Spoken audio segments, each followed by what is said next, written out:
Sir, sa tingin ko, nahanap na natin siya. Yung singsing po kasi na pinapahanap ninyo, sinasanla ng bata sa pawn shop na pag-aari mo. Bata? Singsing? Sinasabi mo bang may bata na nagsasanla ng singsing na binigay ko doon kay Clarissa? Yes, sir. Piniga ang puso ni Jeff. Ang singsing na yon ay pamana ng kanyang ama.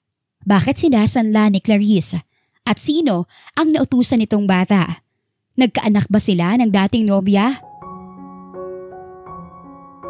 Payapang humugot ng malalim na hininga si Clarice habang nakatanaw siya sa malawak na Retiro Park. Matatagpuan ang park na yon sa Madrid, Spain, kung saan kasalukuyan silang nagtatrabaho ng nobyo niyang si Jeff. Clarice, will you marry me? Natigilan ang nakatalikod na si Clarice. Pagharap niya ay nakaluhod ang isang binti ni Jeff. Nakatingala sa kanya habang hawak ang isang maliit na kahon. Totoo ba to, Jeff? Tumango ang lalaki. Will you marry me? Oo naman. Yes na yes. Masayang tumayo si Jeff at niyakap siya. I love you, Clarice. Wala na akong ibang gustong makasama kundi ikaw lang. I love you too. Ikaw lang din ang gusto kong makasama habang buhay.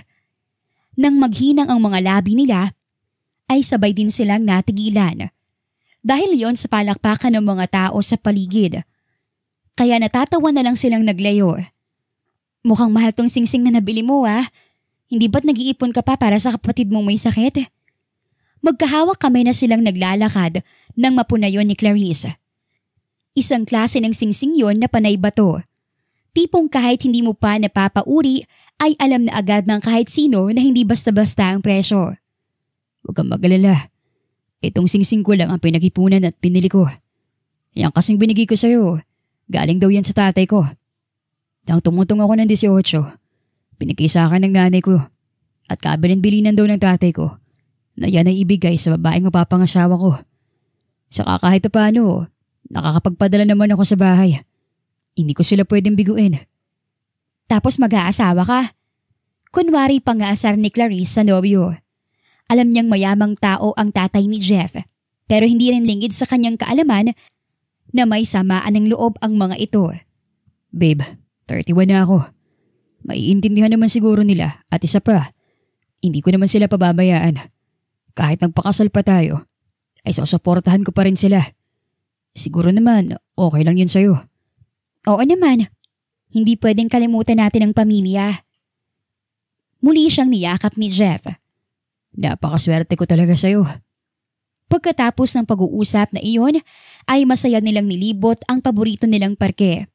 At bago sila nagkanya-kanya ng uwi, ay pinag-usapan nila na sa susunod na taon ay sabay silang uuwi sa Pilipinas upang doon magpakasal. Sa eroplano sila nagkakilala ni Jeff.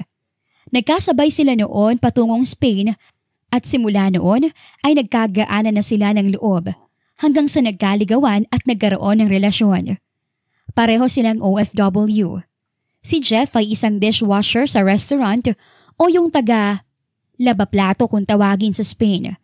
Dati itong sundalo ngunit mas pinili na maging OFW dahil inaatake ang nanay nito sa tuwing aalis ang lalaki para sa misyon. Samantalang si Clarice ay isang caregiver. Sa kanilang dalawa ay siya ang malaki ang sahod. Dahil si Jeff minsay walang trabaho. Hirap itong makakita ng pangmatagalang trabaho. Sa bansang Espanya, mas madali kasing makakahanap ng pagkakakitaan ng babae kaysa sa lalaki. On-call lamang si Jeff sa pinapasukan. Pagdating ni Clarice sa apartment ay nadatnan niyang nagmamadaling umalis ang kasama niya roon na si Donna at Lucia. Oh, may lakad kayo? Oo, alam mo naman, raketera tayo. Sabay na sagot ng dalawa. Alanganin siyang ngumiti sa mga ito bago nagsalita. Ingat kayo. Siyempre naman. O siya, mauna na kami. Si Lucia na ang sumagot dahil nauna nang lumabas si Donna. Naiiling na lamang si Clarice habang tinatanggal ang suot ng sapatos. Hindi na niya tinapunan ng tingin ang dalawa. Kakaibang racket kasi ang ginagawa ng mga ito. Hindi lingid sa kaalaman niya na iligal ang ginagawa ni Lucia at Donna.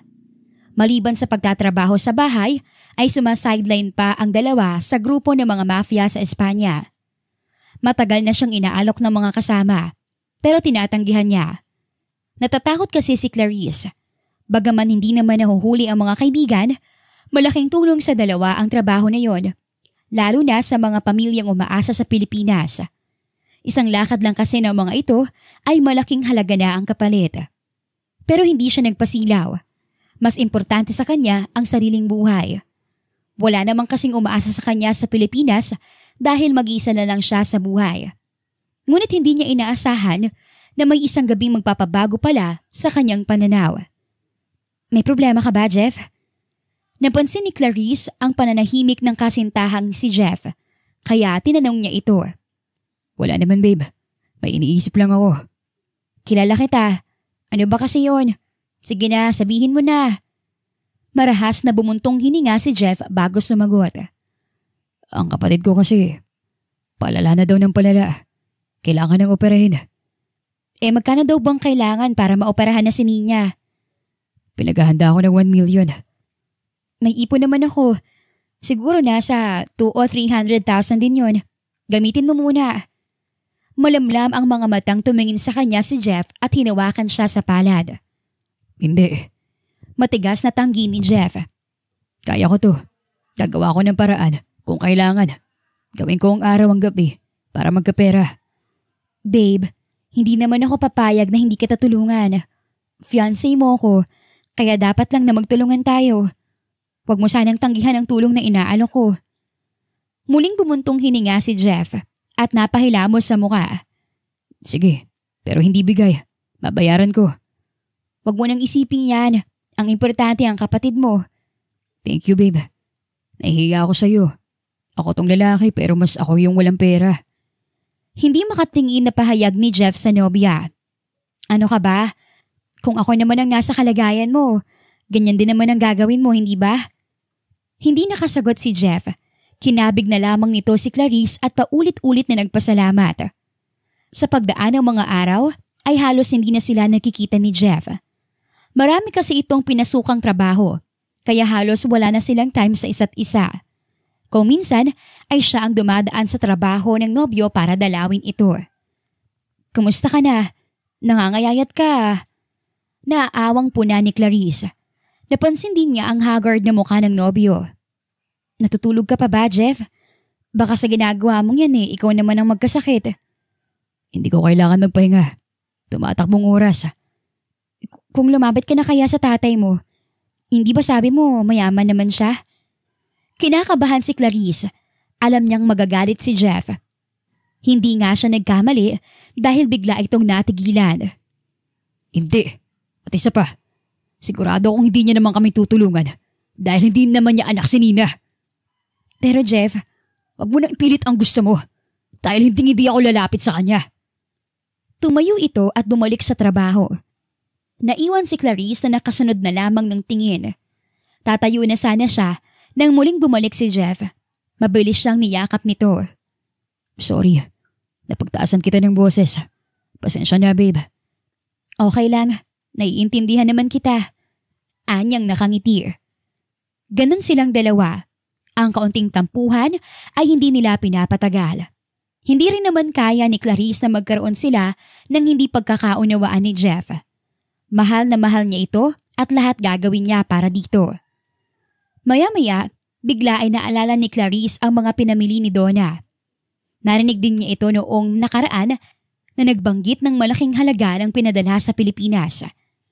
Hindi niya alam kung bakit bigla niyang naisip ang mga yun. Pero kung gagawin niya, napakalaking sugal. Sa pagbabalik ni Jeff, kinuha niya mula sa lalaki ang hawak nitong baso ng juice. Napasinghap na lamang nga ang lalaki nang ibuhos niya ang malagkit na likido sa matipuno nitong dibdib. Anong ginagawa mo, Clarissa? Nagtatakang tanong ni Jeff. Magpapakasal naman tayo, di ba? Pero hindi natin kailanman napag-usapan to. Pinatigil si Jeff ng paghalik ni Clarissa. May supot ka naman na ginagawa mong pampaswerte dyan sa wallet mo, di ba?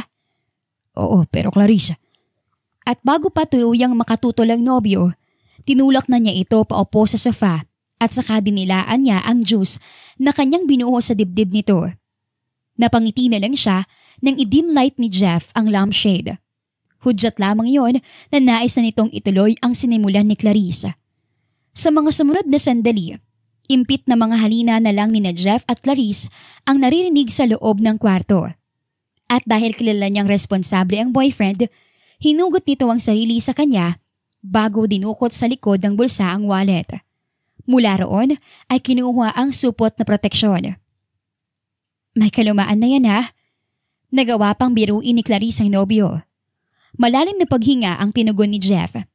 Kinagat nito ang plastik ng proteksyon at saka gigil ng sinuot yon. At sa namumungay na mga mata ay dinagganan si Clarice. Pakiramdam ng babae ay naibuhos lahat ni Jeff sa kanya. Nadiligan ang petsay niya at damman niyang namumuo pa ang naitanim sa kanya ng boyfriend. Imposible, may supot eh. Ani pa sa isipan ng babae. Ngunit kinabukasan, nawindang si Clarice. Nakita kasi niyang sa sahig ang kapirasong bahagi ng proteksyon. Tila na isama yon sa pagbubukas ni Jeff ng plastik gamit ang ngipin nito. Nabutas ba ang supot ng di nila napapansin? Dim light pa naman ang gamit nila. Tara na, ihatid na kita pa uwi. Untag ni Jeff sa kanya. Sige, tatapusin ko lang ang pagwawalis. Mabilis siyang kumilos. Pinili na lamang na wag sabihin kay Jeff ang nakita. Ayaw niyang madagdagan pa ang alalahanin ng nobyo. Sa paglipas ng mga araw, nag-aalala si Clarice dahil hindi tumatawag sa kanyang kasintahan. Kapag pinupuntahan niya ito, ay sinasabi nitong sobrang busy nito. Kaya kapag free time, ay natutulog ito. Kaya halos hindi na sila nag-uusap. Bukas ay monthsary nila, kaya balak niyang sorpresahin ng nobyo. Ngunit mukhang busy na naman. Hey Jeff, ano ba nangyayari sa'yo?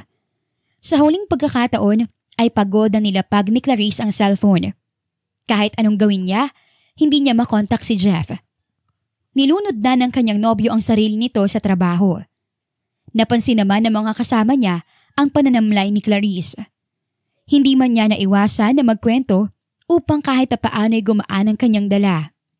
Alam mo Clarice, bakit hindi ka nalang sumideline sa amin? 2 lakad mo lang, tapos ang problema ni Jeff. Maniwala ka sa amin. Hindi ka panghihinalaan, lalo na bago mukha ka. Paumbinsi ni Donna sa kanya. Sa totoo lang, noong isang araw pa sumagi sa isip niya ang ideyang iyon.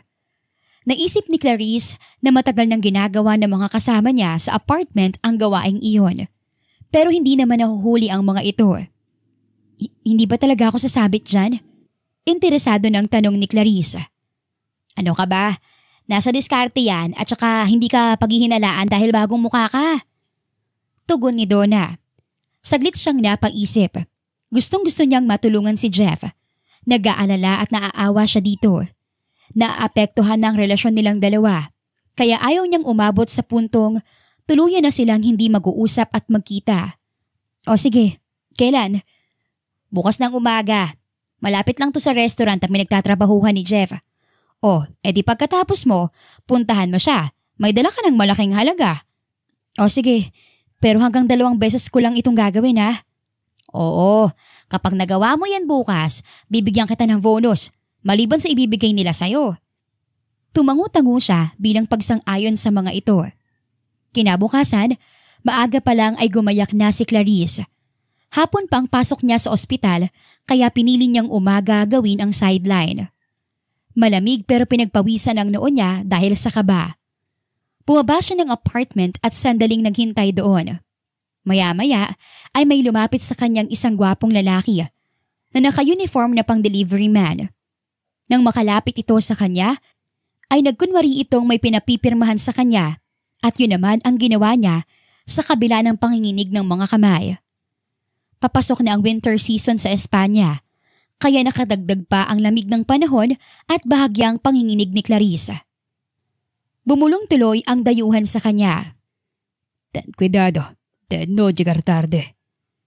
Mahinang bulong ng lalaki sa kanya na ang ibig sabihin ay mag-iingat siya at huwag kang magpapahuli. Si Anya. Matapos ay agad umalis ang dayuhan. Naiwan siya na malalim na bumuntong hininga bago binitbit ang box. Medyo may kabigatan at kalakihan iyon kaya nayakap na lang ni Clarice saka siya nagsimula ng maglakad. 2 hakbang pa lamang siya Nang matanaw niya si Jeff, nataranta siya ngunit naroon na ito palapit sa kanya. Hi, kumusta ka na? Papasok pa lang ako sa trabaho. Naisip kong daanan ka. Hindi ako tumanggap ng ibang trabaho ngayon. Kaya sa restaurant lang ang pasok ko. Naalala ko, monthsary pala natin ngayon. Baka magtampo ka na. Okay lang naman. May pupuntahan lang ako. Malapit dun sa pinapasukan mo. Halika na, sabay na tayo. Ihahatid na rin kita dun. Wag na babe, ako na lang. Kaya ko na. Ano ba yung bitbit mo? Parang ang bigat naman yan. Akin na nga, ako magdadala. Usisa ng nobyo. Hindi na, ako na. Nakipag-agawan pa siya kay Jeff pero pinilit nitong kunin ang kahon dahil may kabigatan. Saan mo ba dadalhin to? Curious na tanong ni Jeff. Kay Mr. Rodriguez. Kumunot ang noo ni Jeff sa sinabi niya, ngunit hindi ito nagsalita pa. Kumpulan ang tao na sumasakay sa tren at si Jeff bilang kanyang nobyo ay nakaalalay sa kanya at hindi siya hinahayaan na masagi ni numan. Iyong ganoon kasimpleng pag-alalay ng lalaki sa kanya, yon ang isa sa minahal ni Clarice rito. Nagiinit ang puso niya sa mga ganoong tagpo nila at hindi yon binago ng panahon na kasakasama niya ito. Ayos ka lang. Ngumiti si Clarice. Dahil puno ang tren, kinakailangan ni Jeff na tumayo pero nakagawa ito ng paraan na siya ay makaupo ng maayos. Oo naman, may magaling akong nobyo kaya nakaupo ako. Biro niya kay Jeff. Nakinangiti lang nito. Sandaling napatulala si Clarice sa lalaki. Halatang pagod ito pero nakukuha pa rin siyang ngitian at alalahanin. Narito na tayo. Matapos ang ilang sandaling biyahe, inalalayan ulit siya ni Jeff palabas ng tren.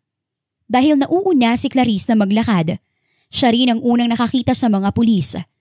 Tila nag-aabang ang mga ito sa mga pasaherong bumaba sa tren na sinakyan nila. Natigilan siya at hindi magawang ihakbang ang mga paa.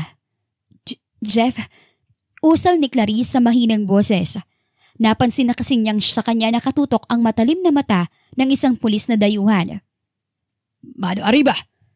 Mabilis ang sumunod na pangyayari. 3 pulis ang humawak sa nagulat na si Jeff. Lihim na humakbang paatras si Clarice dahil sa pag-aakalang huhulihin din siya ng mga ito. Nanginig ang buong katawan niya nang habulutin ng pulis ang box na hawak ni Jeff. Segundo lang, tumambad sa harapan nila ang napakaraming cannabis. Sunod-sunod na napalunok si Clarice.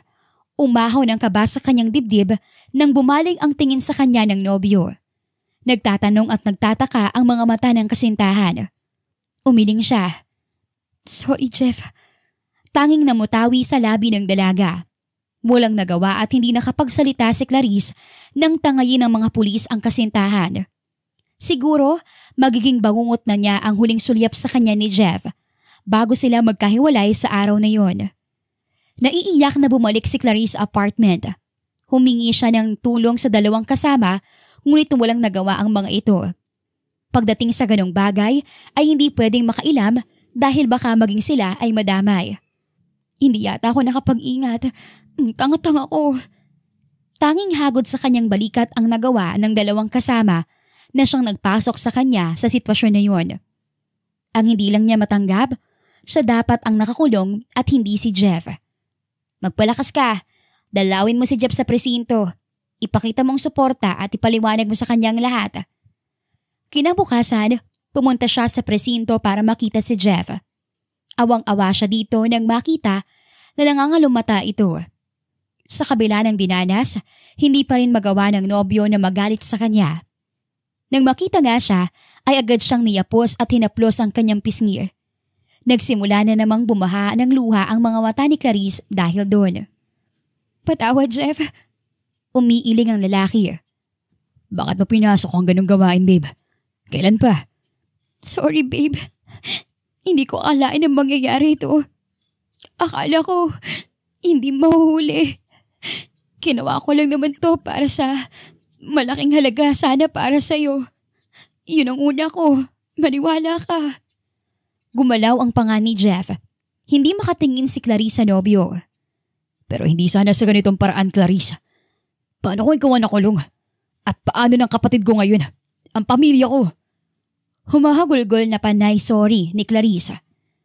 Kaya nung sinabi mong si Mr. Rodriguez, kinabahan na kagad ako. Madalas ko siyang makitang may katagpo sa restaurant namin at pinaghihinala ang may illegal na ginagawa. Clarice, na-timing na ikaw ang transaction niya. Pero matagal na siyang lihim na sinusubaybayan ng mga kapulisan. Umiiyak na nakayukulang ang kanyang nobya. Jeff, sorry. Dumagdag pa ako sa problema mo. Hayaan mo, gagawan ko to ng paraan. Ilalabas kita dito. Paano mo gagawa ng paraan? May magagawa ka pa ba? Hindi na maibabalik ang lahat. Nakakulong na ako. Bagamat hindi gaano nagtataas ng boses si Jeff, ay dama niya ang frustrations nito sa kinasadlakan na sitwasyon. Kaya ang tanging nasa isipan ni Clarice sa mga oras na yon ay mailabas ang lalaki roon at ang kahit paano ay makaabot ng tulong sa kapatid nito na nangangailangan ng tulong pinansyal. Sorry talaga, Jeff. Galit ako sa nangyari. Oo. Pero kahit magalit pa ako sa'yo, nandito na to. Wala na akong magagawa. Ang iniisip ko lang, kaya sa ikaw ang nandito at nakakulong, mas hindi ko yun kakayanin. Ang kasal natin, maaari namang ipagpaliban. Kung hindi ito binigay sa atin na pagsubok, malugod kong tatanggapin basta nasa ayos ka. Nagpipigil ang emosyong saad nito.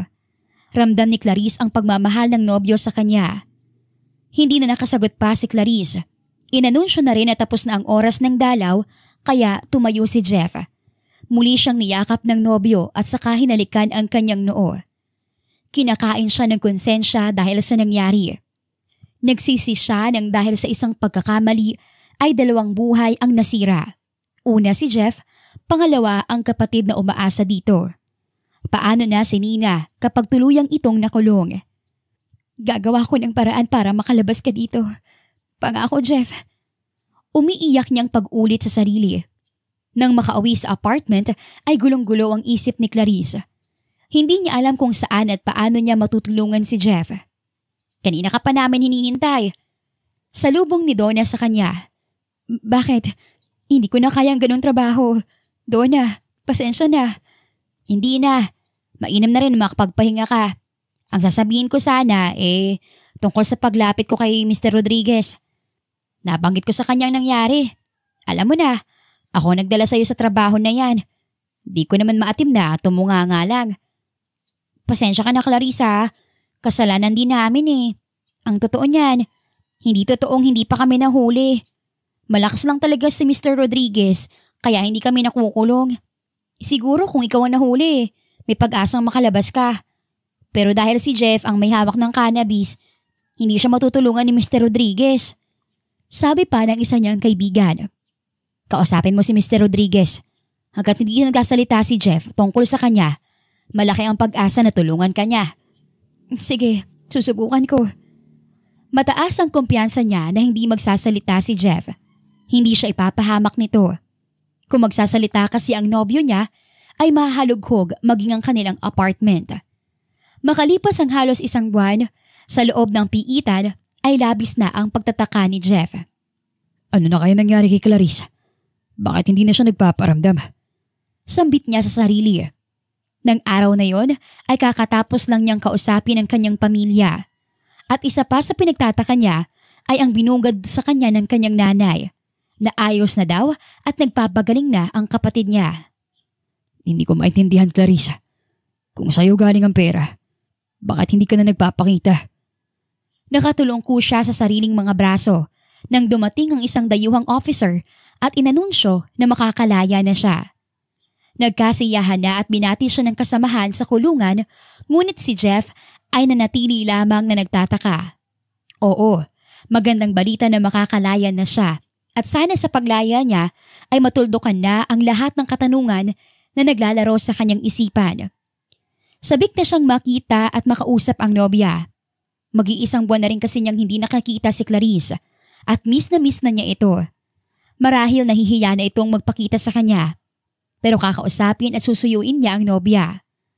Unang pinuntahan ni Jeff ang tinutuluyang apartment ni Clarice. Pasensya ka na, wala na kami ring balita kay Clarice. Simpleng ani sa kanya ni Donna. Walang problema. Siguro nga nasa Pilipinas na siya. Kaya hirap na tayo makontak siya. Matagal na, Jeff. Mag-iisang buwan na siyang nakauwi sa Pinas. Ang akala nga namin nagpaalam sa'yo. Sinabi niya sa amin na dadalaw siya sa'yo bago siya umuwi. Binilin ko rin yun sa kanya eh.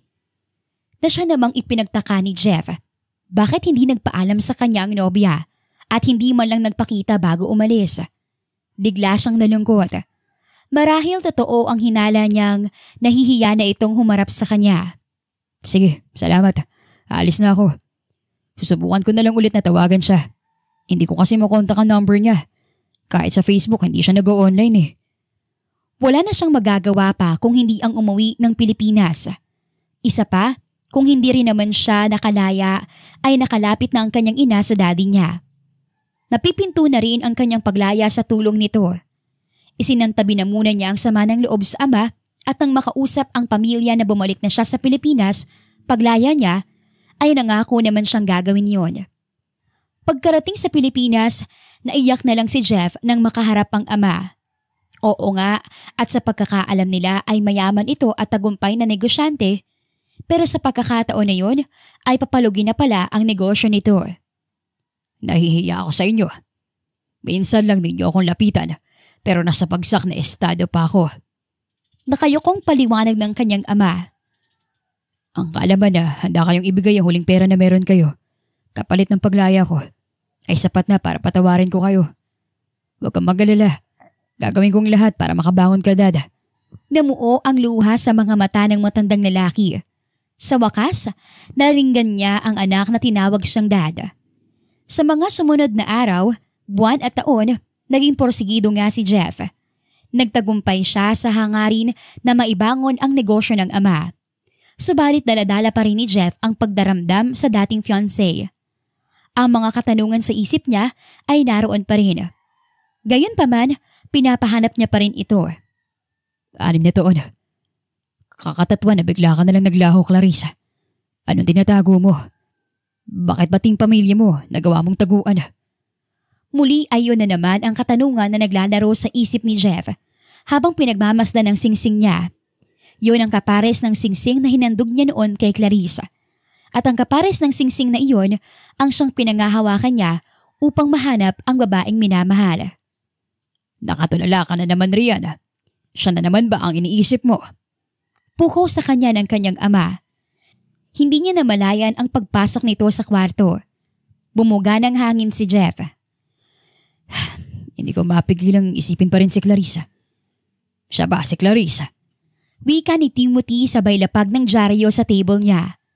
Dumako naman doon ang atensyon ni Jeff. Umahon ng pananabik sa itsura niya nang masilayan ang dating nobya. Dinampot niya ang dyaryo at binasa ang nakalagay doon. She is engaged now sa isang sikat na business tycoon sa loob at labas ng bansa, kay Trevor Rodriguez. Kilalang mafia lord ang ama nito, ang isang Filipino-Spanish. Namula ang pisngi ni Jeff sa nabasa at sa sinabi ng ama. Hindi niya alam kung ano bang sasabihin. At isa pa sa nakakagulat, bakit nasa poder ni Mr. Rodriguez si Clarice? At bakit ito magpapakasal? Pasensya na, anak. Minsan ko nang nakita ang litrato ni Clarice sa mga gamit mo. Kaya naisipan kong ipakita yun sa'yo. Kahit pa ikakasamayan ang timpla mo. Ayon dyan sa dyaryo, naghahanap si Mr. Rodriguez ng personal guard para kay Clarice. Dagdag ng matandang lalaki. Habang nagsasalita ang ama, ay nakatuon pa rin ang mga mata niya sa litrato sa dyaryo ng dating nobya.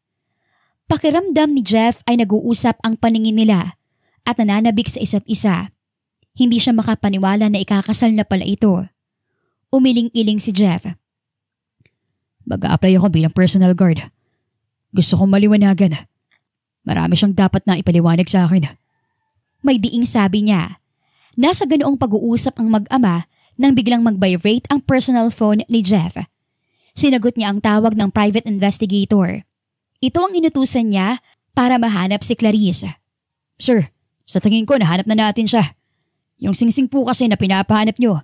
Sinasanla ng bata sa isang pawn shop niyo sa mall. Bata? Singsing? Sinasabi mo bang may bata na nagsasangla ng singsing na binigay ko noon kay Clarice? Yes, sir. Piniga ang puso ni Jeff Ang singsing na yon ay pamana ng lola ng kanyang ama. Bakit sinasanla ni Clarice? At sino ang nautusan nitong bata? Nagkaanak ba sila ng dating nobya? Kung ganun, harangin lahat ng pinto ng mall.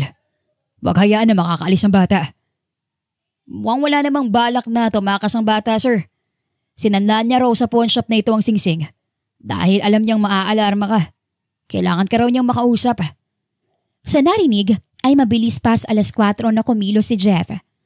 Pagdating sa kanyang pawn shop na may branch sa mall, isang batang lalaki ang nakaharap ni Jeff. Animo ito isang prinsipe na nakaupo sa kanyang swivel chair. Yun ang opisina ni Jeff sa tuwing naroon siya. May suot pang shades ang cute na bata. Nang mag-alis ito ng salamin, namangha si Jeff. Tila siya nananalamin sa kanyang litrato noong siya ay nasa ganoong edad. I am Jefferson po. I saw you on Mama's wallet. Then na-search po kita sa internet. Tumakas lang ako sa mga bodyguards para puntahan kita. Ikaw pong papa ko, di ba? Itong singsing na nakita ko ron po sa internet. Napalunok si Jeff. Ang singsing na yun nga ang binigay niya kay Clarice. Ngunit hindi natuloy ang kanilang kasal. Sa mga interview niya bilang sumakses na negosyante, naitanong kung sino ang maswerteng babae na napupusuan niya. At nabanggit niya roon na matagal nang meron. At kung makikita ng mga tao ang singsing na yun na suot ng kahit sinong babae, ipagbigay alam agad sa kanya. Inakala ng lahat na biro lang ang tungkol doon. Dahil may kalumaan na ang singsing kahit ito ay tunay. Nabasa ko lang din po sa net na pag naisanla ito sa pawn shop nyo, malalaman nyo raw po. Papa, I need you. Need ka po ni Mama. Hindi siya pwedeng ikasal kay Tito Trevor. Ikaw po kasi ang papa ko. Sa naluluhang mga mata ay niyakap ni Jeff ang anak. Speechless siya, pero hindi siya magiging negosyante kung hindi pulido ang andar ng kanyang utak sa mga ganoong pagkakataon. I will save you and your mama, son. Sorry, nagtagal mong makita si Papa. Ayos lang po. Kasalanan ko rin. Late ko na inintindi ang turo ni teacher na reading class. Bahagyang natawa si Jeff. Mukhang nagmana sa kanya ang anak. Tamad din siya sa reading classes noon. Kaya pala naghahanap ng bodyguard ng Tito Trevor mo. Magaling kang tumakas eh. Ngumisi lamang ang batang lalaki. At nang araw ding iyon, nakipagsabwatan si Jeff sa sarili niyang anak. Hindi niya alam kung nabutas ba ang proteksyon na ginamit niya noong nagsiping sila ni Clarice. Pero alam ng isip at puso niya na si Jefferson ay sarili niyang dugo at laman. Hindi nararapat na ipaako ni Clarice sa iba ang posisyon na dapat ay kanya lamang. Samantala, nahihilo na si Clarice sa paghahanap sa anak. Grocery day nila at dati-rati naman sumusunod si Jefferson na kung saan niya ito iwan ay doon lamang ito. Hindi pa ba siya nakita? Nag-worry ng tanong niya sa mga bodyguards. Diyos ko, ang tatangan niyo. Kaya gusto na kayong palitan ni Trevor eh.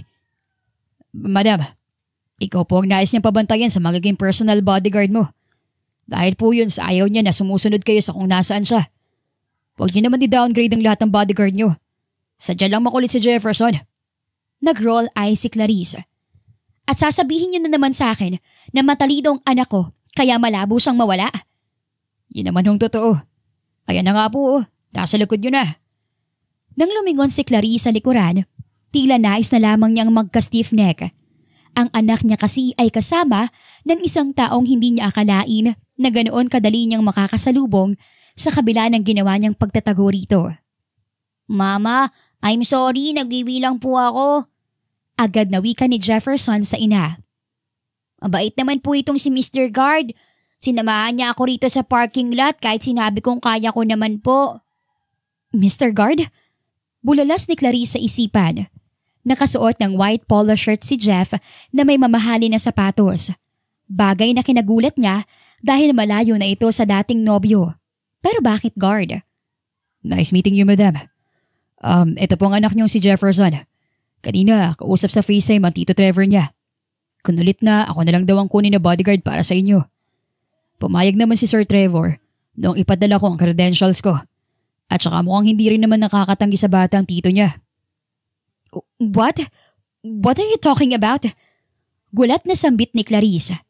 Sandali. Really? Sa FaceTime ka nag-apply? Yes po, Mama. I-talk ko na lang daw po ni Tito Trevor about it pag uwi natin. Madam, tara na po. May oras ang pagkasara ng gate. Untag kay Clarice ng isa sa kanilang bodyguard. Pinaalala nito na ang gate sa bahay ni Trevor ay bumubukas-sara sa tinatakdang oras dahil nga sa iligal ang ilan sa negosyo ng ama nitong si Mr. Rodriguez. Sandali lang na nangusap ang mga mata ni na Jeff at Clarice bago walang salita na tumalikod na ang babae. Nang nasa loob na siya ng kotse ay habol niya ang sariling paghinga. Hindi niya inaasahan ang pagtatagpo nila ni Jeff. Mas lalo ang pagtatagpo nito at ng kanilang anak na si Jefferson. Buo na ang loob ni Jeff. Kaya nang sumunod na araw ay isa siya sa mga nag-apply na sa malapalasyong bahay ng mga Rodriguez. May kalayuan ito sa kanya. Maynila siya at sa Tagaytay naman ang pakay niya. At dahil dati siyang sundalo, kaya malakas ang loob niyang mag-apply. At hindi nga siya nagkamali dahil natanggap siya kaagad. Mukhang mabait naman si Trevor at nagpautos sa anak niyang si Jefferson. Gayunpaman, hindi pa rin nararapat na ito ang kilalanin na ama ng kanyang anak. Mas lalong hindi maaari na siya rin ang mapangasawa ni Clarissa.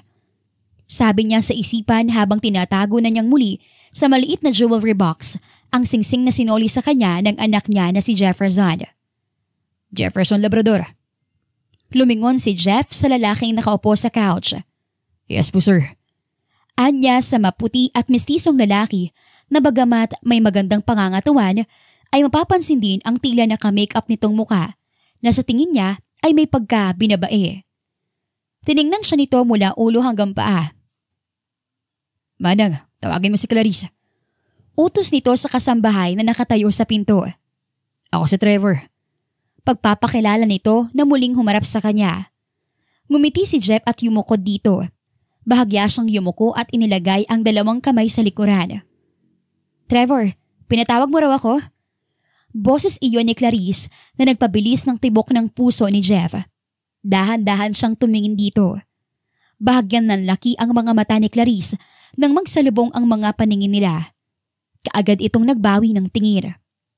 Miss Jefferson, siya na napili kong personal bodyguard mo. Wala na bang ibang aplikante? Parang hindi ko gustong isang to eh. At saka hindi tama ang proseso. Siya lang ang pumasa sa panlasa ko at pasok para maging personal bodyguard mo. Dahil dati siyang sundalo. At isa pa, may magandang pangangataman si Jefferson. Siguradong kayang-kaya kanyang ipagtanggol. Don't mind the process. Ito na nga ang tao at narito na. Sagot ni Trevor. Hindi nakaligtas kay Clarice ang malagkit na titig nito kay Jeff. Napakunot-noo siya bago magprotesta. Pero wala nang pero-pero. Andyan na yan. At bukas na bukas din ay magsisimula na si Jefferson. Udlot ni Trevor sa sinasaad niya. Walang nagawa si Clarice kundi mainis na lang. Hindi siya makatingin kay Jeff. Habang ang binata ay titig na titig pa rin sa kanya. Kita niya yon sa gilid ng kanyang mga mata. Siyang dating naman ng matandang Rodriguez. Napadiretso ng tayo si Jeff. Noon lang niya ulit muling nakita ang may edad na lalaki. Nag-uumapaw pa rin ito sa yaman base sa tindig pa lamang. Bueno, simula bukas ay dito ka natitira, Jefferson. Ganyang ikaw na pala ang napili ng anak kong si Trevor. Doon ang kwarto mo sa parking sa ground floor. Kailangan lang ni Clarice ng personal bodyguard dahil busy kami ni Trevor sa negosyo. At alam mo naman, ang negosyo ay may kakompetensya. Hindi ko gusto na malingat lang kami ay nagamit na si Clarice at si Jefferson ng mga kalaban namin. Anyway, kasama lang naman na kayang protektahan siya at ipag-drive kung kailangan na magiging trabaho mo kay Clarice. Opo, sige po Mr. Rodriguez. Tanging sagot niya. Wala namang nabalitaan si Jeff na may nais kumalaban sa mga Rodriguez. Ang alam niya, noon pa man lang sa Spain ay malakas na ang matanda. At walang sino ang gugustuhin na kalabanin o makalaban nito. Kinabukasan, maagang gumayak si Jeff. Bitbit niya ang hindi kalakihan na bag nang magpaalam sa nanay at daddy niya. Sinubukan pa siyang pigilan ng ina, ngunit hindi na talaga siya nagpapigil. Kaya yumakap na lang ito sa kanya at nagsabing mag-iingat siya. Heto magiging silid mo dito. Nakaayos ng lahat dito.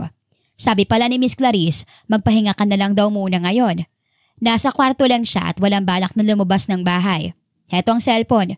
Dito ka raw niya kokontakin kapag kailangan niya ng kasamang bodyguard. Tinanggap ni Jeff ang aparato, saka nagpasalamat sa maid. Sa kwarto naman ay nag-iisa siya. Bagaman may kaliitan, sanay naman siya. Bago pa naging maayos ang buhay niya, ay sanay siya sa simpleng buhay. Habang inaayos ang mga gamit, ay narinig niya ang pagdating ng isang kotse. Kaya lumabas siya at sumilip. Nakita niyang bumaba doon ng isang lalaki. At sa di kalayuan, si Trevor naman ang natanaw ni Jeff.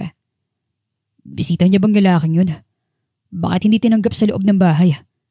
Nagtatakang tanong ni Jeff sa sarili.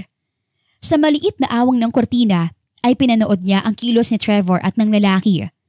Hindi siya makaalis doon dahil na-curious na siya. Paano ay palingalinga si Trevor sa paligid habang kausap ang lalaki. Yung lalaki naman parang ang yabang ng aura habang nakasandig sa sasakyan nito. Tila nagtatalo ang dalawa. Nakakapagtaka naman. Nakikipagtalo siya sa lalaking yun sa tabong bahagi ng bahay nila. Mukhang galit pa. Paano na lang kung bunutin ng baril sa labis na galit? Muling ani sa isipan ni Jeff. Napunan niya kasi ang baril na kasukbit sa bewang ng lalaking kausap ni Trevor. Naging alerto siya. Yung binigay sa kanya ni Mr. Rodriguez na baril, kinuha niya rin. Dahil dati siyang sundalo, marunong siyang bumasa ng galaw ng tao. Kahit pa nasa di kalayuan yun. Hindi nagtagal, sunod niyang nasulyapan ay si Clarice. Tila may hinahanap ito. Clarice. Usal niya sa ngalan ng babaeng minamahal. Sa pagdating ni Clarice at mukhang paglapit kay Trevor, mas lalo siyang naging alerto. Pero nang muli niyang ibalik ang paningin kay Trevor, nalaglag ang kanyang panga. Yung lalaking maangas at si Trevor, naghahalikan na. Samantala, matapos makipaghalikan ni Trevor, ay agad nang umalis ang bisita niya. Saka naman niya nakasalubong si Clarice. Ilang beses ko mong sasabihin sa'yo, na kapag nawawala ako, wag mo na akong hahanapin. Nanlalaki ang mga mata na singhal ni Trevor sa nobya. Ano ba ako sa'yo? Hindi na ba talaga kita mapipigilan dyan sa gusto mo? Nangako ko sa ama mo. Hindi na naituloy ni Clarice ang sasabihin nang mapansin niya ang pagdating ni Jeff. Jeff, narayan ka na pala. Biglang ani ni Trevor. Oo Sir Trevor. Sinadya ko talaga kayo para maipalam na dumating na ako. Mabuti naman. Alam mo, naisip ko lang. Total dyan ka na at nakabihis naman tong si Clarice. Ikaw nang bahala sa kanya. Nag-aaya kasi siyang mamasyal ngayon. Magsha-shopping daw. Wala ako sa kondisyon at marami akong kaharap na trabaho eh. Si Jefferson naman, nasa klase niya at hapon pang uwi. Trevor, alam mong hindi yan totoo. Mahina ngunit may diin na wika ni Clarice. Kung ganun tara na. Napamulagat si Clarice nang bigla siyang iginiya ni Jeff sa kanyang siko. Sinalo ng lalaki ang susi na hinagis ni Trevor at ilang segundo lang magkatabi na sila sa kotse. Hindi ako makapagsalita. Pero gusto kong itanong sa'yo na ganitong buhay ba ang gusto mong mangyari sa'yo? Kutuluyan ka ng ikasal kay Trevor. Marahas na napalunok si Clarice. Gaya sa alam na niya, talagang kakausapin siya ni Jeff. Sadyang ugali na nito iyon. Hindi pa rin ito binago ng haba ng panahon na hindi sila nagkita. Dalhin mo na lang ako sa pinakamalapit na mall. Magsha-shopping ako. Yun lang ang tinugon niya sa lalaki. Nagpasalamat naman siya at matapos itong bumuga ng hangin ay hindi na siya kinausap pa. Ano bang una mong naisip bilhin, madam? Nasa mall na sila nang muling magsalita si Jeff. Hindi ito sinulya pa ni Clarice pero sumagot siya. Siguro mga bagong pantulog. Kailangan ko yun pagkatapos ng kasal namin ni Trevor. Nagtagis ang mga ngipin ni Jeff. Sige, tamang-tama pala't kasama mo ako. Anong ibig mong sabihin?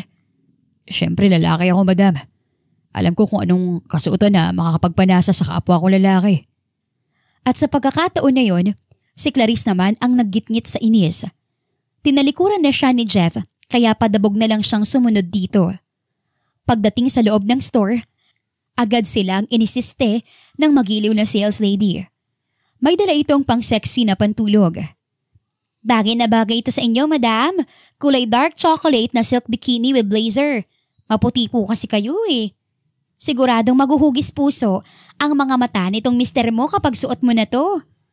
Napagkamalan pa silang mag-asawa ni Jeff at si Jeff naman kinuha ang inaalok ng sales lady at nilapat iyon sa katawan ni Clarice. Tingin ko, tama si Miss Sales Lady. Bagay nga to sa'yo. Kita mo, paibiyak sa gitna. Isang kalabit, langit na agad. Ngumisi si Jeff, samantalang si Clarice ay namula ang pisngi. Hindi niya alam kung saan galing ang balintataw na habang suot nga niya ang silk bikini na yon ay si Jeff ang kumudlit sa biyak ng tinutukoy nito. Sa gitnang panty pa naman, sinadya ang ganoong kasuotan para sa honeymoon ng mga bagong kasal. Nakasulat naman sa etiketa. Oh, di ka na makapagsalita, babe. May nakasulat naman dito na ayos lang isukat. Ayos lang din daw nakasama mo ko sa loob ng fitting room. Pilyong ani pa ni Jeff. Opo. Pwedeng-pwede po talaga. May tape po ang bawat bikini namin dito para sa hygiene ng pagsusukat. Pwede rin talagang sumama si Mr. sa inyo sa loob ng fitting room sa sandaling minuto lang. 3 minutes lang ang mahabang pagsusukat. Tinuro ng sales lady ang sign na nagsasaad ng mga sinabi nito. Nandilat naman ang mga mata ni Clarice at totoo nga. Ngayon lang niya nalaman na may ganoong tindahan. Bago siya makapagsalita, marahan na siyang inakay ni Jeff patungo sa fitting room. Hindi naman niya magawang magprotesta at ang alam ng sales lady ay mag-asawa sila. Dito lang po ako sa labas. Hintay ko po kayo. Nang makapasok sila ni Jeff sa loob ng fitting room, ay nagkatitigan sila sa salamin. Nakatiimbagang ang lalaki habang si Clarice ay hindi halos masalubong ang mga mata nito. Sa gulat niya, si Jeff na mismo ang nag-alis ng botones ng suot niyang blouse. 3 minuto, Clarice.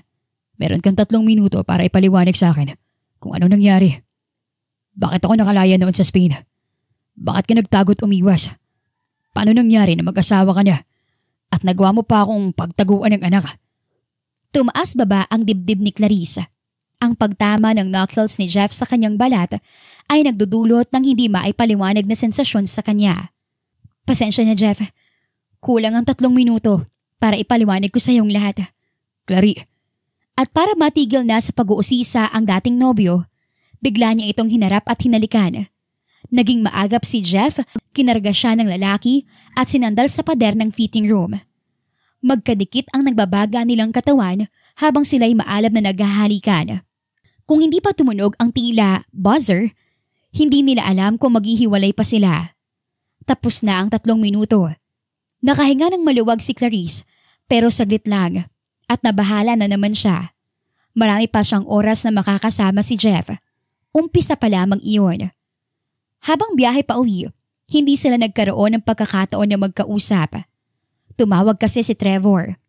Nagutos ito ng kung ano-ano at doon na natuon ang atensyon nila ni Jeff. Kinagabihan, naikwento ni Clarice kay Donna ang lahat. Tumawag ito at eksaktong naibulalas niya ang kinakaharap na problema. Sabi ko naman sa'yo, di ba? Lagi kang tinatanong ni Jeff. Nung bagong laya siya, sinadya ka niya sa apartment bago siya bumalik sa Pilipinas. Hindi niya mahanap ang pamilya mo, kaya kaming kinukulit. Napahilot sa sentido si Clarice. Ang pamilya kasi niya ay namuhay na ng tahimik sa New Zealand. Nakabili siya ng lupa at bahay roon dahil na rin sa naging kasunduan nila ni Mr. Rodriguez. Lumapit siya noon kay Mr. Rodriguez para mapawalang sala si Jeff. Pagiging peke niyang nobya ng anak nitong si Trevor ang trabahong inalok ng Don. Ayaw kasi ng matanda na magduda ang lahat sa anak nito at naniniwala rin na magiging straight pa si Trevor. Ngunit napakahaba na ng 6 na taon. Nagubad na siya at lahat kay Trevor, wala pa ring epekto. Ang problema ko kanina, hindi ko naman napigil ang sarili ko. Hindi ko kayang itago ang tunay kong nadarama kay Jeff. Natatakot ako sa mga susunod na araw na magkasama kami. Baka ipagkanulo ako ng sarili kong katawan eh. Malaking problema nga yan. Lalo't kung malalaman ni Mr. Rodriguez. Alalahanin mo, hindi siya dapat kalabanin, Clarice. Ang bawat utos niya ay may bigat. Isa pa nga yun sa inaalala niya. Higit kay Trevor, shock na nakakatakot ang galit ng tatay nito. Sino ba naman ang matutuwa na iputan sa ulo ang anak? At sa loob pa mismo ng bahay nito. Kaya kailangan niya talagang makaisip ng paraan para maiwasan si Jeff. Kahit alam niyang imposible iyon dahil personal bodyguard niya ang ex-boyfriend. Matapos nang namagitan sa kanila sa mall, napansin ni Jeff na iniwasan siya ni Clarice. Pero ayos lang yun sa kanya. Dahil kasi sa pangyayaring iyon, nalaman niyang may pagtingin pa ito sa kanya. Yun nga lang, dahil din sa namagitan na halik nila, lalo siyang hindi pinatahimik ng babae. Hindi niya alam kung ano ba ang dapat na unahin. Suyuin ito para muli siya nang piliin o sabihin dito ang natuklasan niyang pagkatao ng pakakasalan nito. Dito muna tayo sa suyuan portion.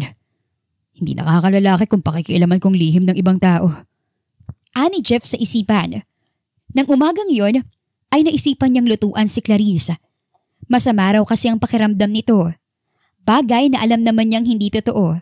Pero sige, hahayaan niya itong magtago sa silid at siya na lang ang mag-a-adjust. Wow, that's for Mama. Favorite niya po yung sopas na ang kahalo ay corned beef. Napangiti si Jeff. Madalang niyang makita ang anak sa malaking bahay na yon.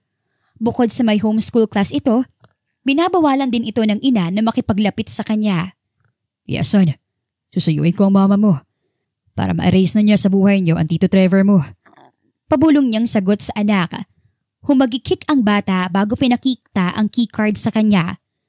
Nautusan na niya si Jefferson noong isang araw pa na palihim na kunin ang keycard ng kwarto ni Clarice dahil nga umiiwas ang babae at mahusay talaga ang anak niya sa pagsunod sa instruction. Let's go. Tumango si Jeff. Bitbit ang nakatray na tasa ng sopas ay naglakad na siya pasunod sa kanyang anak. At tulad din ng napag-usapan nila, si Jefferson ang nag-swipe ng keycard at si Jeff lang ang papasok sa kwarto. Habang ang bata ay mananatili sa labas bilang lookout ng kanyang mga magulang. Habang nasa loob ng silid, sangkaterba ang pagkain sa kama ni Clarice. Mga chichirya, biscuits at tsokolate. Ovulation period niya ngayon kaya naiiyak na siya sa pag-iisip kung anong magandang kainin para mapakalma ang sarili. Hanggang sa nalingunan niya ang mabangong amoy ng sopas. Paano ka nakapasok? Yung sopas lang ang nagpatakam kanina kay Clarice. Pero nang masulyapan na niya ang may dala ng sopas na nakasuot lamang ng apron at di walang suot sa likod nun, biglang nagwala ang kanina pang nagwawala niyang hormones. Lumabas ka! Labas! Kunot ang noo ni Jeff. Pinapalabas siya ng babae. Pero imbis na lapitan siya at itaboy, nilayuan naman siya. Humiga ito sa kama at nagkubli sa makapal na comforter. Sa ilang araw kong pamamalagi rito, napansin ko na sa tuwing ganitong araw, nagtatagal sa labas si Trevor. Kaya naisip ko maaari kitang makausap ngayon. Nakapasok ako dito sa tulong ng anak natin. At tinuturuan mo pa ng mali ang bata. Sinabi ko naman sa kanya na hindi tama yun at magiging tama lang dahil tayo ang dapat na pamilya at hindi ang binabalak niyang buuin ni Trevor. Nandilat ang mga mata ng babae. Kilabutan ka nga sa sinasabi mo, Jeff. Bakit ako kikilabutan? Grabe ka nga kung humalik sa akin noong nakaraan. Awat ni Jeff sa sinasabi ni Clarice. Namula ang pisngi ng babae. Bagay na kinangisi ni Jeff. Mamaya mo na ako pag nasaan. Eto, kumain ka na muna. Dahil gutom at kanina pa namang problema sa kakainin, kinuha na lamang ni Clarice ang pagkain saka sinimulan na higupin ang mainit na sabaw noon. Ovulation period ko ngayon, kaya lumabas ka na, Jeff. Sa pagitan ng pagkain ay anang babae. Kahit sa pangin mo ako dito, hindi naman ako aayaw. Matalim na tingin ang tinugon ni Clarice. I-distract mo na lang ang sarili mo. Sagutin mo ang mga katanungan na gumugulo sa akin. You know, I'm a billionaire now, Clarissa. At sa tingin mo ba, hindi ko alam ang bagay na yan? Alam ko, Jeff. Pero hindi ganun kadali na magbawi ng kasunduan kay Mr. Rodriguez. Ginawa kong kagustuhan niya na maging front ni Trevor para mapagtakpan ang kabaklaan ng anak niya. Kapalit sa paglaya mo at paglaya ng pamilya natin sa hirap. Hindi porke mayaman ka na, ganun kadali na bawiin yon. Lalo't ilang araw na lang, ikakasal na kami ni Trevor.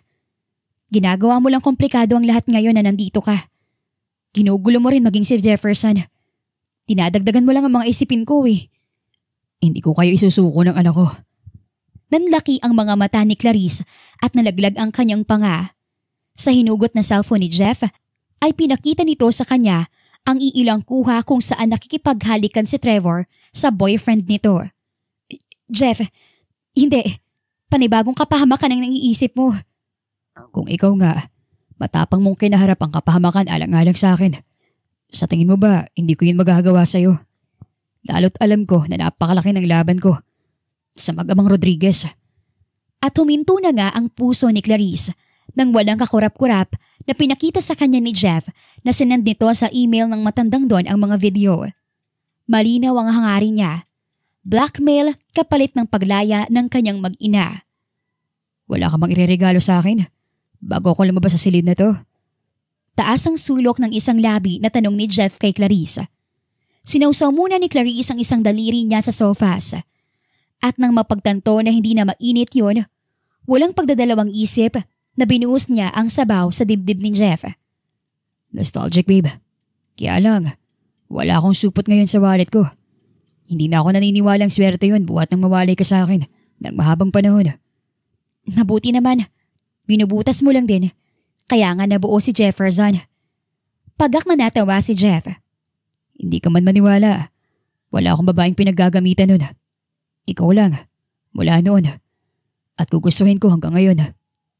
Saktong sinabi yun ni Jeff ay nakaupo na sa kanya si Clarice. At para kay Jeff, yun na ang pinakamagandang tanawin na nakita niya sa tanang buhay niya. Si Clarice sa kanyang ibabaw at hindi magkandamayaw sa hirap at sakit. Masaya siyang mawawala sa mundo kung sakali mang hindi na siya buhayin pa ni Rodriguez. Mahal na mahal kita, Jeff. Mas mahal na mahal kita, Clarissa. Hindi sa isang beses at sa isang putok lamang nagtapos ang pagsasama ng katawan nila. Tila nasa kanila ang oras at mundo dahil hindi na sila napaghiwalay pa.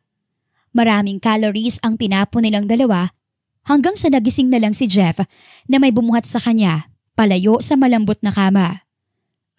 Clarissa. Nagyoko si Clarissa. Hindi maunawaan ni Jeff pero ayos na sa kanya na malaman na nakabihis na ang babae.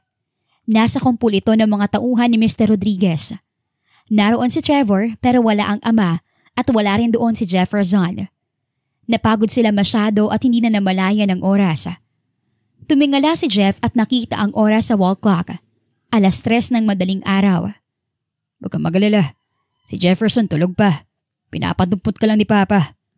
Jeff, kahit mafia lord si Mr. Rodriguez, mahal na mahal at tinuring niyang apo ang anak natin.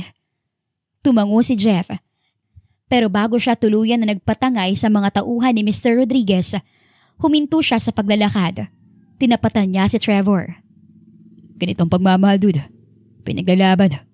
Gagawin at tahamakan ng lahat para lamang maiparating sa isa't isa kung gaano kasarap ang mahalin at magmahal. Marahas na lumunok si Trevor. Ano man ang mangyari sa akin mamaya, gusto kong malaman mo na mas kabibiliban kita kung kakayanin mong ipaglaban ang tunay na ikaw. Gayunpaman, salamat sa pagmamahal mo sa mag-ina ko. Napaiyak na lang na tinanaw ni Clarice ang malapad na likod ng lalaking minamahal. Makalipas ang 2 linggo, nagtaka si Clarice. Hindi na raw kasi matutuloy ang kasal nila ni Trevor. Tumakas pala ito at tuluyan ng ipinaglaban ang pag-ibig sa amang si Mr. Rodriguez. Natutuwa ako na nagawa mong dapat, Trevor. Pero nakakaiyak naman ang kasulatan na ito. Ani Clarice sa maliit na papel. Ilinikit yon ni Trevor sa lampshade niya. Siniguradong yon ang una niyang makikita sa pagmulat niya sa umaga. Lugar ang nakasulat sa papel.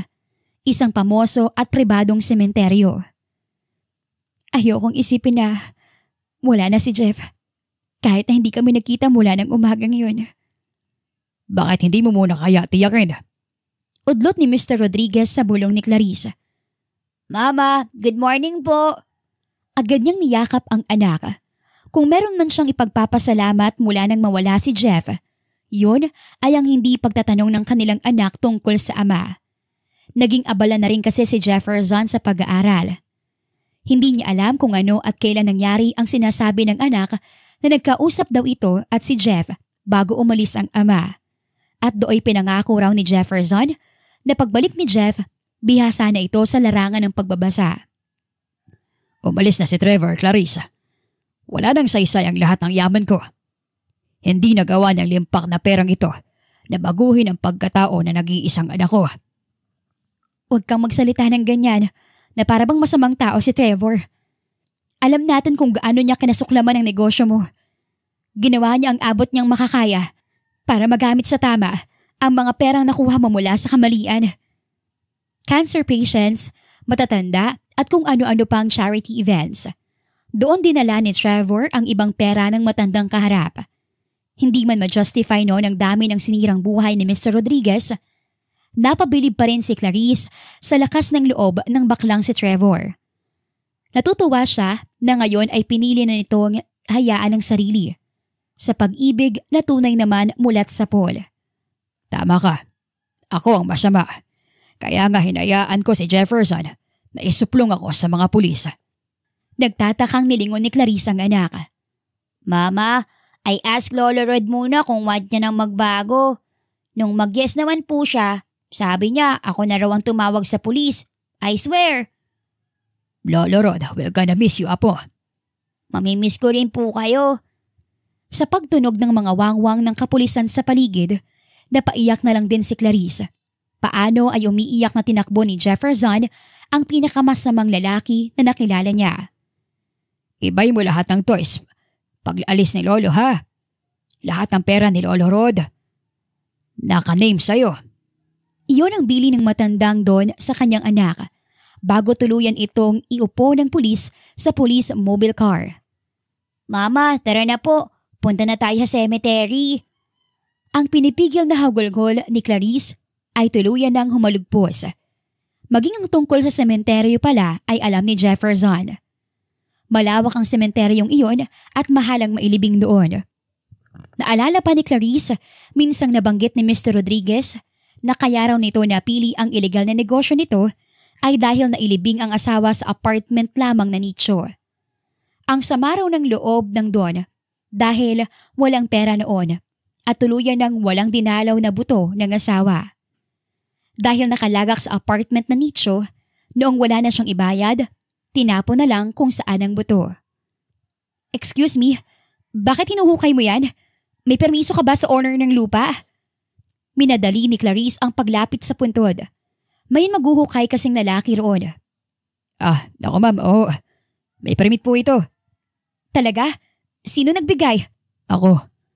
Putol ng pamilyar na tinig. Sabay na lumingon ang mag-ina. Kaagad napatakbo sa tuwa si Jefferson nang makita nito ang ama. I thought you're dead. Lolo Red said maybe you are. Humihikbi na ani ng kanilang anak. Kinarga ito ni Jeff at pinatahan. Sadista talagang lolo ng batang to. Humakbang siya palapit kay Clarice. Inakbayan niya ito. Nanlaki naman ang mga mata ng babae nang mapagtanto na may hawak na singsing si Jeff. Ang singsing niya na nanggaling dito. Paano to napunta sa'yo? Kinuwento ni Jefferson sa ina ang ginawa niyang pagsanla sa singsing, kaya naalarma ang papa niya. Matalinong anak natin. Alam niyang kapag sinanla niya ang singsing, ay malalaman ko kagad. Tumaas ang kilay ni Clarice. So, ganun ka na pala talaga kayaman ngayon, ha? Biro ni Clarice kay Jeff. Hinayaan niya ang lalaki na isuot ang singsing sa kanyang palasingsingan. Nung mawala ka, pinagod kong sarili ko sa kakanegosyo. Yun lang ang inintindi ko. Sabi ko, kung marami na akong pera at nabalik ko ang yaman ng tatay ko, siguradong mahanap din kita. Pero naging mailap pa rin sa akin ang tadhana.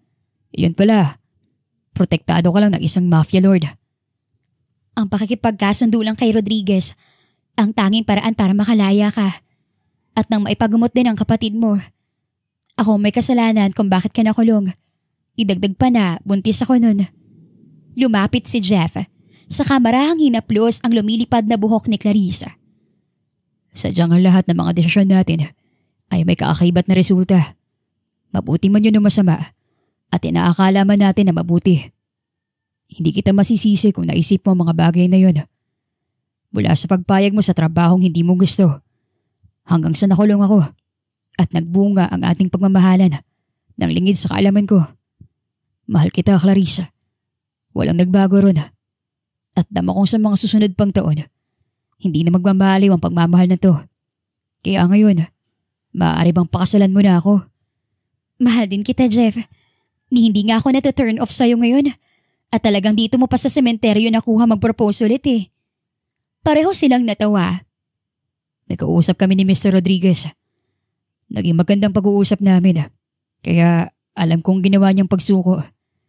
Inamin niya sa akin na magagawa niya lang ang siguradong matanggap si Trevor. Kung susuko na siya sa mga pulis. Si Jefferson ang dahilan niya kung bakit nais niyang magbago. Pero ang anak niyang si Trevor, ang rason kung bakit siya sumuko. Katumbas daw ng pagsuko niya sa batas ay pagsuko niya sa napakataas niyang ego. Ay nako, ang baklang si Trevor. Masayang masaya nga at nagpapasalamat pa sa atin eh. Pero masaya ako na ni isang galos ay wala kang tinamo. Inakala ko nakalibing ka na dito eh. Kaya pinapunta kami rito ni Trevor. Maraming binubuksan na puso ang pag-iibigan natin. Malabo na mamatay ako. Nakangiting tumungo si Clarissa. Maya-maya ay naramdaman niya ang pagdampi ng labi ni Jeff sa gilid ng kanyang pisngi. Iyak!